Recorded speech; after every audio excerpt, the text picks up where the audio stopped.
जय Hind YouTube family, आप सभी का फिर से हमारे ब्लॉग में स्वागत है। जैसा कि आपने पार्ट 1 रिकोंगपियो हमीरपुर ब्लॉग में देखा था कि हम रिकोंगपियो से लेके नारकंडा तक ट्रैवल करके आए थे और उसी के ही सेकंड पार्ट में आप सभी का तहे दिल से स्वागत है। इस ब्लॉग में हम नारकंडा से लेके हमीरपुर तक का ट्रैवल करने वाले हैं। अपने जर्नी की छोटी सी इन्फॉर्मेशन की बात करूँ, सुबह 4 बजे मैंने ये ट्रैवल शुरू किया था और इस समय 11:30 बज रहे हैं, यानी नारकंडा तक आते आते मुझे 7.5 घंटे लग गए।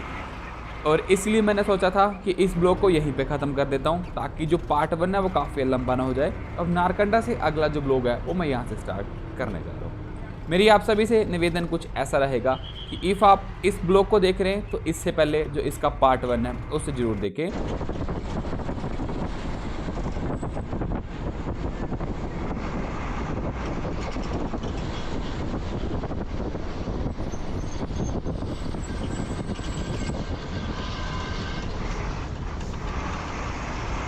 ये जो नीचे आप भाई साहब खड़े देख रहे हैं, आपको याद होगा जब हम चितकुल जा रहे थे तो हमारी बस का फेलियर हुआ था और इन्हीं भाई साहब से हमने प्लास लिया था और वही प्लास इस समय हमने इनको वापस कर दिया, धन्यवाद के साथ। नारकंडा से शिमला तक के अगर मैं व्यूज़ की बात करूं तो हम पहाड़ियों के साथ साथ से जा रहे हैं और यहाँ पे इतने मस्त मस्त हमें सीनरीज देखने को मिलेंगी कि आप उनका एस्टिमेट नहीं लगा सकते।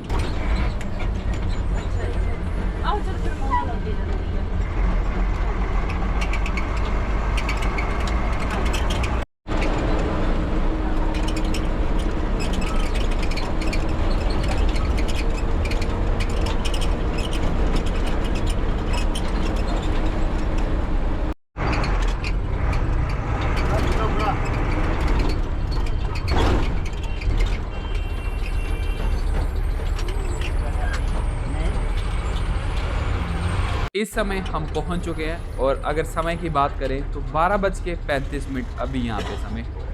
अब मेन डाइवर्जेंस देख ले, लेफ्ट में ही रोड हमें रोडू चौपाल के लेकर चला जाएगा और सीधा अगर आप निकल जाते हैं तो हम यहाँ से शिमला के लिए जा सकते हैं। एक्चुअली इस समय ट्रैफिक है तो हम सिटी के अंदर से नहीं होके जो बाईपास बनाया गया है वहाँ से शिमला के लिए जाएंगे और यही जो रास्ता है सामने जो लेफ्ट में आप देख पा रहे हैं यही रोहड़ू के लिए चला गया और यही वाला रोड हमें उत्तराखंड भी लेके जाता है अगर हम बाया ट्यूनिंग होते यहाँ से निकल जाए।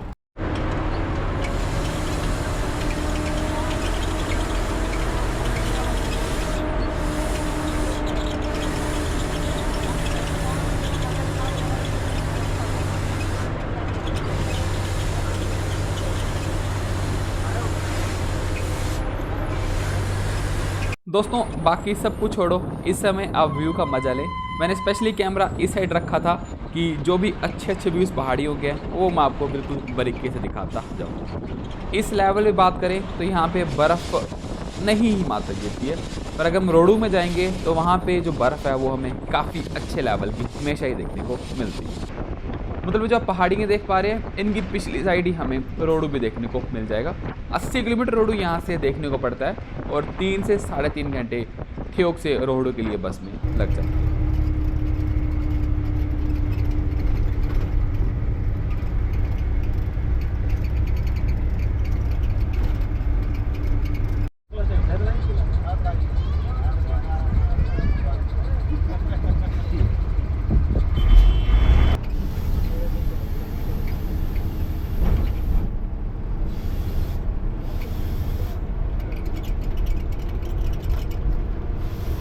कुफरी इस समय हम पहुंच चुके हैं और यहीं से अगर आपने काफ़ी अच्छे लेवल का एक ट्रिप या एक यादगार ट्रिप बनाना है तो यहाँ से ऊपर एक बार ज़रूर घूम के आएँ।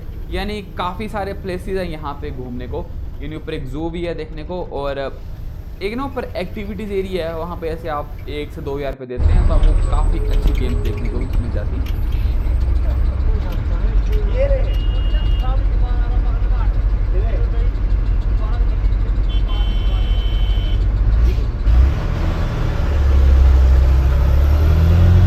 शिमला से बात करूं तो कुफरी 15 से 20 किलोमीटर हमें देखने को मिलता है। शिमला सिटी में थोड़ी आपको ट्रैफिक भी देखने को मिलेगी और उसके बाद सारे की सारी अगर आप शिमला से आ रहे हैं तो चढ़ाई आपको देखने को मिलेगी। यानी इस एरिया का मैं सबसे अच्छा ये वाला पैच मानता हूँ। बाकी आप इस समय ट्रैफिक देख लें, आई थिंक एक ट्रक यहाँ पे ख़राब हो रखा था जिसके चलते ये सारे का सारा ट्रैफिक यहीं पे लगा हुआ है। और जगह थोड़ी सी टाइट है, हमारी बस निकल जाएगी पर थोड़ी मज़े मज़े की।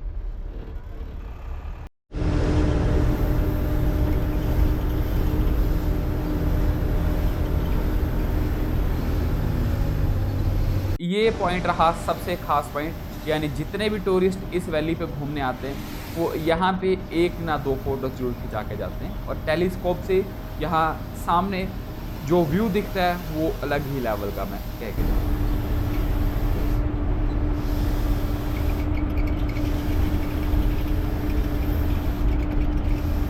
दिल्ली चौक इस समय हम पहुंच चुके और यहीं से ही राइट वाला रोड हमें बस स्टैंड लेके जाएगा।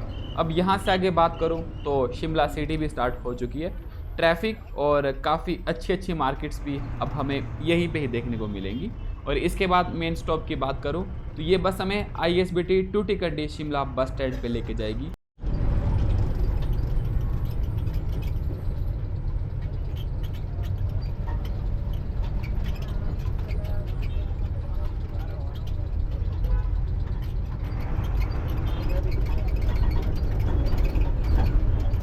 अभी हम टूटीकंडी बस स्टैंड से थोड़ा सा ही पीछे हैं और यहीं पे लेफ़्ट में रोड का थोड़ा सा काम लगा है। जहाँ तो रोड यहाँ पे खुला किया जा रहा है, जहाँ कुछ पुलियाँ वगैरह यहाँ पे बनाई जा रही हैं, तो उन्हीं के चलते यहाँ पे जो क्रेन्स वगैरह सामान को आगे पीछे कर रहे थे, उन्हीं की वजह से यहाँ पे काफ़ी हद तक जाम भी लगा है।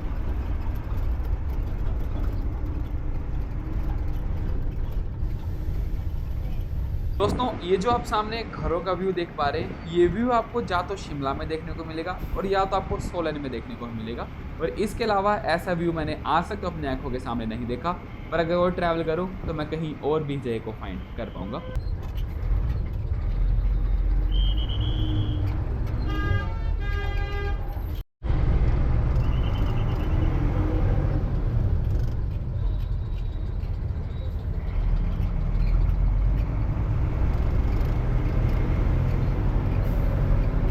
दो 2024 की जो दिवाली थी उसके पिछले दिन मैंने इस ब्लॉग को शूट करा था और आप देख लो लोगों में जो क्रेज़ है वो किस तरह का है। यानी यहाँ पे मैं खड़ा हूँ, इसके लेफ्ट में हर जगह पटाखे की रेडियाँ आपको देखने को मिल जाएंगी।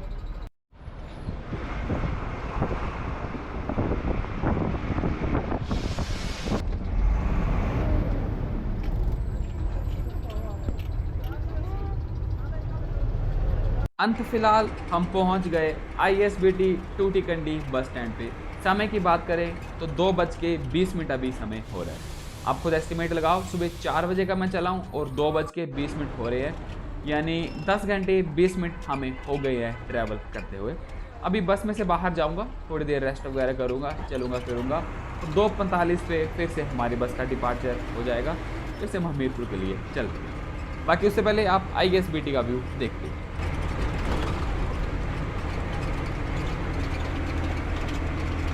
ISBT शिमला बस स्टैंड पे आपको HRTC की बसेस तो देखने को मिलेंगी, इनके साथ पंजाब और हरियाणा की काफ़ी ज़्यादा बसेस भी आपको देखने को मिल जाती है। जयपुर वाले भी एक वोल्वो यहाँ पे आते मिलेंगे जब भी दोबारा डिपो में आए हैं।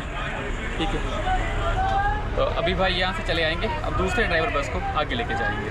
तो जी हमारे सामने ब्लू बम्पर में जो आप बस देख पा रहे हैं, ये बस शिमला नगरोटा आपको देखने को मिलेगी। हमारी बस के साथ ही इस बस का कंपटीशन रहता है, यानी 15 से 20 मिनट के बाद ही हमारे पीछे पीछे ये बस भी आती है। इस समय अपने अजय भाई की बात करूं तो अजय भाई बस में से उतर चुके हैं और दूसरे ड्राइवर जो बस को आज हमीरपुर तक लेके जाएंगे, देन मॉर्निंग में सुबह हमीरपुर से शिमला इसी बस को लेके आएंगे और देन फिर अजय भाई जी द्वारा इसी बस में रिकांगपिओ तक बस को लेके जाएंगे। टनकपुर अभी हम जिन काउंटर्स पे खड़े हैं, ये बसेस हमें उत्तराखंड बॉर्डर तक लेके जाती हैं। टनकपुर जगह ये दोनों बसेस लेके जाती हैं और दिवाली के समय में सारे पब्लिक अपने घरों को जा रही है, तो आप सामान वगैरह देख लो। तो टनकपुर के लिए स्पेशल HRTC ने बसेस लगाई हैं कि जो पैसेंजर्स हैं उनको टनकपुर तक छोड़ा जाए और वहाँ से वो ईजिली से बॉर्डर क्रॉस करके अपने घरों की तरफ को चल पड़े। हमारी बस ने अभी जो काउंटर लगाया था उस काउंटर को छोड़ के अपने मेन वाले काउंटर पे जा रहे हैं, क्योंकि 5 या 6 मिनट पहले हम एडवांस बस स्टैंड पे पहुंच गए थे। इसी काउंटर से हमारा 2:45 पे डिपार्चर हो जाएगा और इसी काउंटर से कांगड़ा हमीरपुर जाने वाली सारी बसेस यहीं पे ही लगती हैं।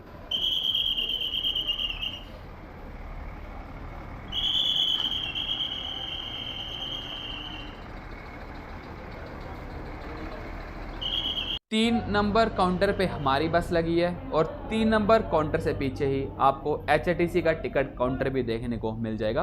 अगर आप बस स्टैंड पे समय से पहले आ रहे हैं तो आप यहीं पे टिकट कटा लें, जिससे जो आपको सीट है वो इजीली से मिल सके और आप सफ़र का काफ़ी अच्छा आनंद ले सकें। 2:45 अभी समय हो रहा है और हमारी बस ISBT टूटीकंडी बस स्टैंड से अलविदा लेने को तैयार है। एक छोटी सी बात मैं आपसे शेयर करूं कि इससे आगे जो कंटेंट है वो मैं थोड़ा सा कम ही शूट करूंगा, क्योंकि मैंने ना यहाँ से एक ब्लॉग शूट कर रखा है शिमला कटरा बस का, जिसमें मैं शिमला से लेके कांगड़ा तक का ब्लॉग शूट करता हुआ गया। अपने बस की यहाँ से मैं रूट की बात करूँ, हम वाया घाघस होते हुए हमीरपुर के लिए जाएंगे।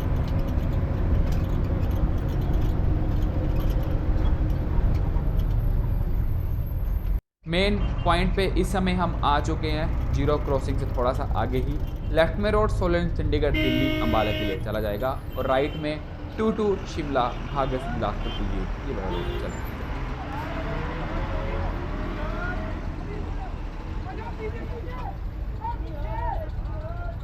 धन्यवाद। शिमला में पधारने के लिए आप सभी का हाथ जोड़ निवेदन है। इसी के साथ शिमला हमने यहाँ से खत्म कर दिया।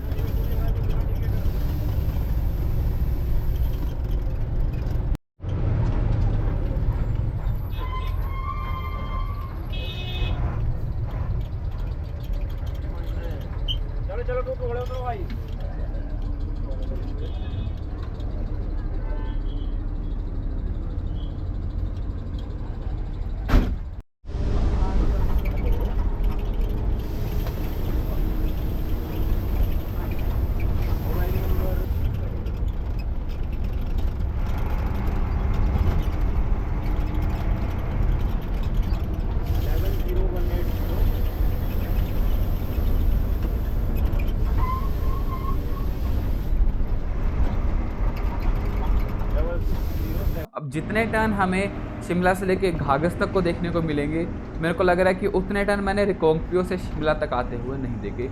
यानी सिर इतने गंदे लेवल का यहाँ पे घूम जाता है कि कुछ उसका एस्टिमेट ही नहीं आप लगा सकते।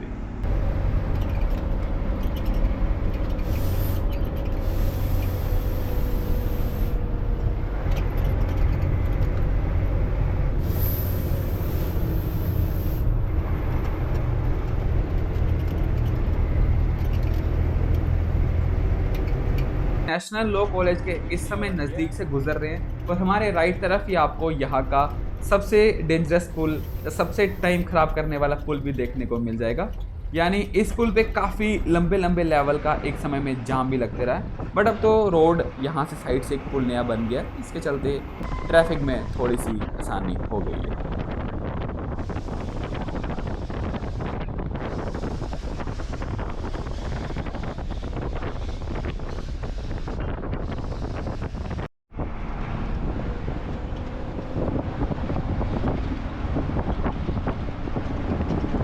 हमारे सामने देरा डिपो की पठानकोट देरा ठियोग बस भी आ रही है। ये बस सुबह 5:30 बजे पठानकोट से चलती है और 7:15 पे ठियोग हमें उतारती है।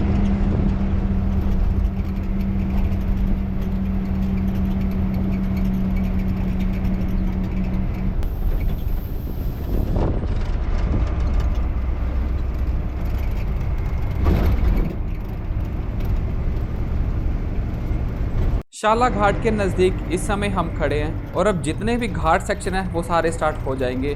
शाला घाट, दनो घाट, दारला घाट, बरारी घाट। यानी इसलिए मैं कह रहा था ये वाला रास्ता इतना ज़्यादा मोड़ों वाला भरा है कि आप मान सकते। आप एस्टिमेट लगा लो कि प्लेसेस के नाम पे भी घाट जुड़ा है और यानी ये सारे का सारा सेक्शन हमें घाट वाला ही देखने को मिलेगा।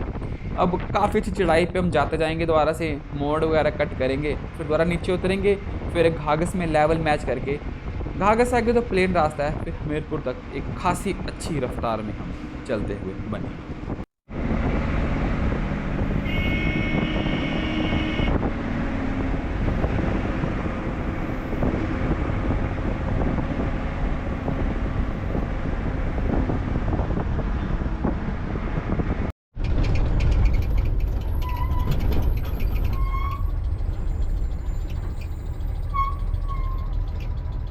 अपने आज की रिकांगपिओ डिपो की बस की सुंदरता की बात करें, यानी HP 25 जिस डिपो से बिलोंग करती है, सुंदरता तो मुझे नॉर्मल लेवल की देखने को मिल रही है, यानी बस को नॉर्मल ढंग से सजाया गया है, मतलब ऐसा नहीं कि बस बेकार दिखने में लगे।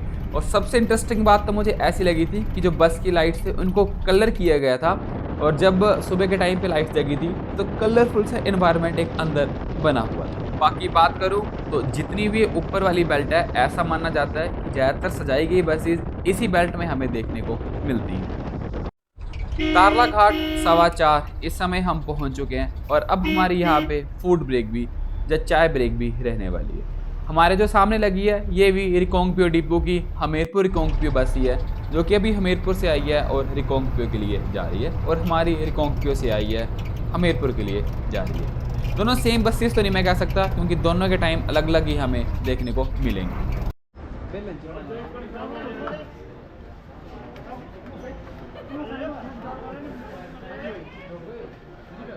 15 मिनट हमारी यहाँ पे ब्रेक रहेगी, और उसके बाद हम हमीरपुर के लिए चल सकते हैं। मैंने सिर्फ इस समय चाय और एक समोसा खाया और जल्दी जल्दी बाहर आके वीडियो शूट करने लग गया, ताकि आपको अच्छी अच्छी सी मैं क्लिप्स दे पाऊँ।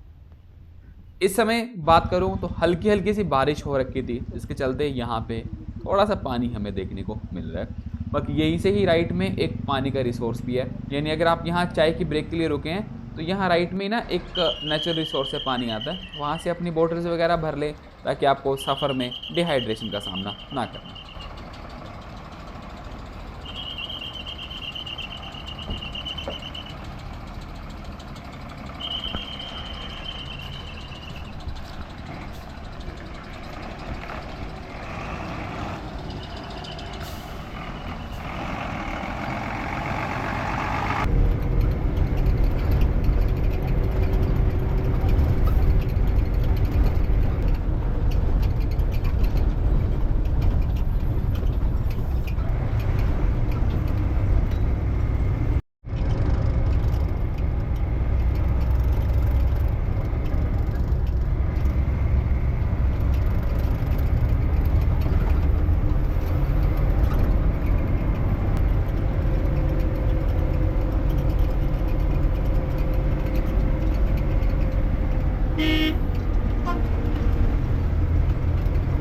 शाम के 5:30 इस समय हो रहे हैं, और हम इस समय ब्रह्मपुखर पहुंच चुके हैं। यहीं से जो सामने वाला रोड गया वो आपको बिलासपुर लेके चला जाएगा, जो कि यहाँ से 13 से 15 किलोमीटर दूर देखने को मिलेगा, और बिलासपुर से भी आप फिर आगे घाघस निकल सकते हैं। अभी हम ब्रह्मपुखर से बाया जुखाला होते हुए कंदरौर तक निकलेंगे, और जो बिलासपुर वाला रास्ता है वो भी कंदरौर तक निकल के आता है। रिकांगपिओ डिपो की कई सारी बसेस बाया बिलासपुर से आती हैं, बट वहाँ से 5 से 7 किलोमीटर एक्स्ट्रा पड़ते हैं रूट के, और कई सारी बसेस इस रास्ते से आती हैं। यहाँ से हमारे 5 से 6 मिनट ही बचते हैं।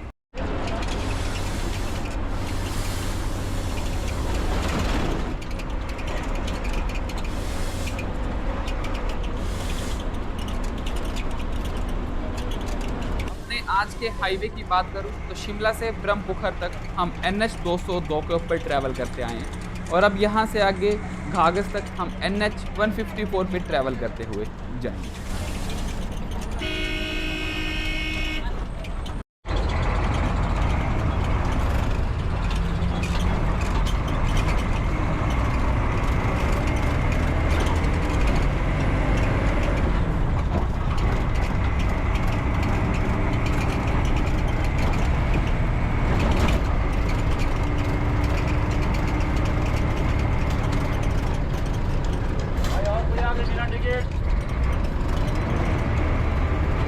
घाघस पे एक काफ़ी बड़ी डाइवर्जन देखने को मिलती।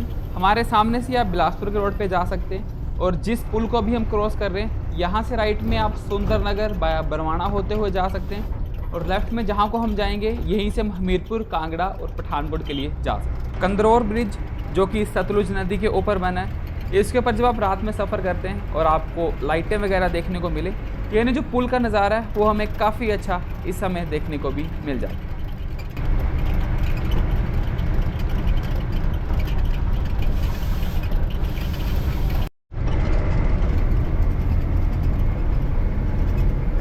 भगेड़ इस समय हम पहुंच रहे हैं, और हमारे ऊपर से ही आपको किरतपुर मनाली 4 लेन देखने को मिल जाएगा। यहीं से ही लेफ़्ट में आपको चंडीगढ़ देखने को मिल जाता है, जो कि कीरतपुर में रोड ख़त्म होकर रूपनगर वाला हाईवे स्टार्ट होता है। फिर आप वहाँ से आगे चंडीगढ़ और दिल्ली जा सकते हैं, और यहीं से ही राइट में आप मनाली के लिए भी जा सकते हैं। यहीं पे ही पुलिस की चेकिंग भी चली थी।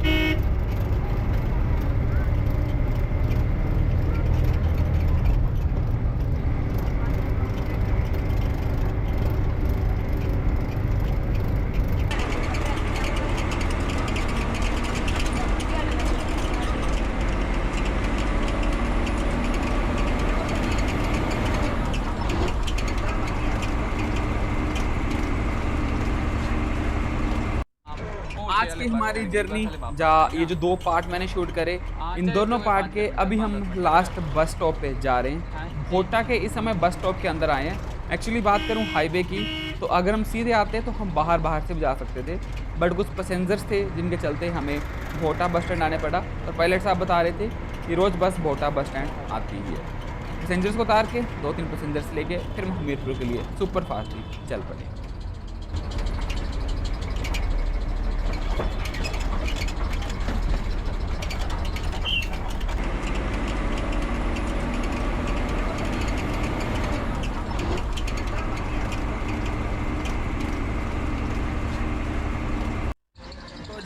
अब समय आ चुका है इस ब्लॉग की सीरीज़ को ख़त्म करने का।